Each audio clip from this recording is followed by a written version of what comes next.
এই কাজটা যখন আমি অল্প একটু ভিডিও শেয়ার করেছিলাম তখন অনেকেই আমাকে ইনবক্সে তারপরে কমেন্ট বক্সে বলেছিল যে কাজের সম্পূর্ণ ভিডিওটা যেন দিই। আর ড্রয়িংটা দেওয়ার পরে অনেকের অনেক বেশি আগ্রহ বেড়ে গিয়েছিল কাজটার প্রতি। আর যেহেতু অল্প অল্প কাজ দিলে অনেকেই বুঝে না, কাজের ফিনিশিংটা আসলে বোঝা যায় না অল্প অল্প কাজ দিলে, সেহেতু অনেকের বুঝতে অসুবিধা হয় আসলে লাস্ট পর্যন্ত কেমন হতে পারে কাজটা। তাই সবার সুবিধার জন্য পুরো ডিটেলস আমি দিয়ে দিচ্ছি এই ভিডিওতে। এটা মূলত গোলাপ থিমের একটা কাজ করতেছি, যদিও গোলাপ ফুলটা আমার অন্যান্য ফুলের তুলনায় পছন্দটা কম, তারপরেও কাজের জন্য করা আর কি। এটা হচ্ছে একটা ইয়কের কাজ করতেছি। ইয়কটা হচ্ছে আপনার জামার উপরে বা জামার গলার মধ্যে এক্সট্রা করে একটা কাপড় বসানো বা এক্সট্রা করে একটা ডিজাইন বসানো। তো আমি সেটাই করতেছি। তো এই ইয়কটা আমি ম্যারুন কালার একটা কাপড়ের উপরে বসাবো, তাই কাজটাকেও আমি খয়েরি বা ম্যারুন টাইপের রেখেছি। এখানে দুইটা কালার আমি ইউজ করেছি। একটা কালার যদি ইউজ করতাম তাহলে হয়তো বা কাজটা খুব বেশি বোঝা যেত না। আর আমার মনে হয় দুইটা কালার ইউজ করাতে কাজটা অনেক বেশি বোঝা যাচ্ছে আর অনেক বেশি সুন্দর লাগছে। ড্রয়িংয়ে আমি গোলাপ ফুলের সাথে কিছু ডালপালাও রেখেছি, পাতাও ছিল। তো পাতাগুলো আমি ওই ম্যারুন কালার বা খয়েরি কালার এগুলো দিয়েই করেছি। আর এখানে যে ভরাটগুলো দেখছেন এগুলো একদম সিম্পল ভরাট, একদম সিম্পল। এটা যে কেউ পারবে, যারা একদম কাজ পারে না বা জাস্ট সুই সুতার সাথে পরিচিত আছে তারা নিলেই পারবে। এটা আসলে আহামরি তেমন কোনো একটা কাজ না, এটা জাস্ট সিম্পল একটা ভরাট।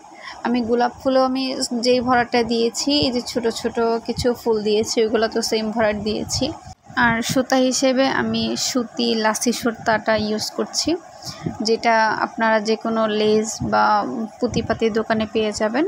আর একটা লাসি সুতার দাম 20 টাকা থেকে 25 টাকা নেয়, এটা দোকান ভেদে। কাজের শেষটা দেখলে হয়তো বা বোঝা যেতে পারে যে কাজটা অনেক কঠিন আসলে কিভাবে করা হয়েছে, কিন্তু ভিডিওটা যদি আপনারা মনোযোগ সহকারে দেখেন তাহলে বুঝতে পারবেন যে আসলে দেখতে যতটুকু কঠিন মনে হচ্ছে কাজটা আসলে ততটুকু কঠিন না, কাজটা একদম ইজি। ফুলগুলো সেম ভরাট করে দিলেও বাকিগুলো তার সেম কাজ করা যায় না, বাকিগুলো অন্যান্য সেলাই দিয়ে করা হচ্ছে। ডালটা ডাল ফুট দিয়ে করেছি, অনেকে এটাকে ব্যাক স্টিচ বলে, ব্যাক স্টিচও বলা যায়, ডালফুরও বলা যায়, এটা যে যেটা বলে সেটাই। আর ব্যাক স্টিচটা অনেকেই উপর থেকে নিচের দিকে নামে, আবার অনেকেই জানি না। আমি আসলে বেসিক্যালি নিচে থেকে উপরের দিকে উঠি, এটা আমি আসলে জানি না, আমার এটা সুবিধা মনে হয়। আর এখানে যে পাতাগুলো করেছি, পাতা 2 রকমের পাতা আছে, 2 রকমের পাতাগুলো আমি 2 রকমের সেলাই দিয়ে করেছি। এটা একটা হচ্ছে খেজুর কাটা ভরাট বলে, আর একটা হচ্ছে নর্মাল ভরাট। আপনারা দেখতেই বুঝতে পারবেন যে হচ্ছে বড় পাতাগুলো আমি হচ্ছে নর্মাল যে ভরাটটা, এটাকেও খেজুর কাটা বলতে পারেন, দুইটাইকেই খেজুর কাটা বলা যায়, কিন্তু দুইটার সেলাইটা একটু ডিফারেন্ট। এটা আসলে বলে বোঝানো যাবে না, জাস্ট মনোযোগ দিয়ে ভিডিওটা দেখতে হবে। আমার কেন জানি না সাদার উপরে কাজ করতে খুবই ভালো লাগে। সাদার উপরে যে কোনো কালার যে কোনোভাবে বসানো যায়, আর যে কোনো কালার খুব সুন্দরভাবে ফুটে ওঠে। এখানে যে আমি 2টা কালার ইউজ করেছি, 2টা কালার এত সুন্দর লাগছে।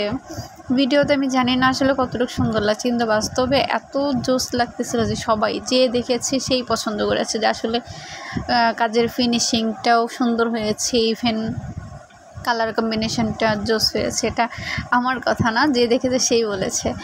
আর আমি জানি না আমার ভিডিও করতে গেলে কি হয়, আমি যখন যেই অংশটা ভিডিও করতে যাব সেই অংশটাই কোনো না কোনোভাবে নষ্ট হয়ে যায় বা একটু এদিক সেদিক হয়ে যায়।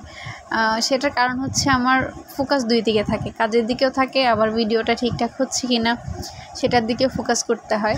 যার কারণে দেখা যায় যে কাজের দিকে খুব বেশি মনোযোগ না দেওয়ার কারণে কাজটা একটু এদিক সেদিক হয়ে যাচ্ছে, তখন আবার ঠিকঠাক করতে হয়। এখানে আপনারা বুঝতেই পারবেন যে আসলে আমার কাজের ক্ষেত্রে একটু ব্যাঘাত ঘটেছিল ভিডিও করার কারণে।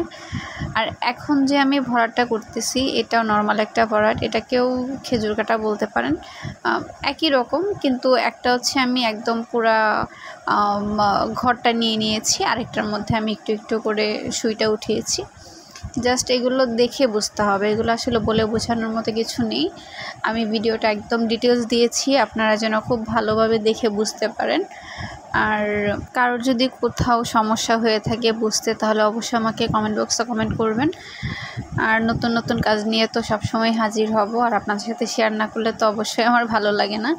তো সবাই ভালো থাকবেন, সুস্থ থাকবেন, আমার কাজটা কেমন হয়েছে বলবেন। আল্লাহ হাফেজ।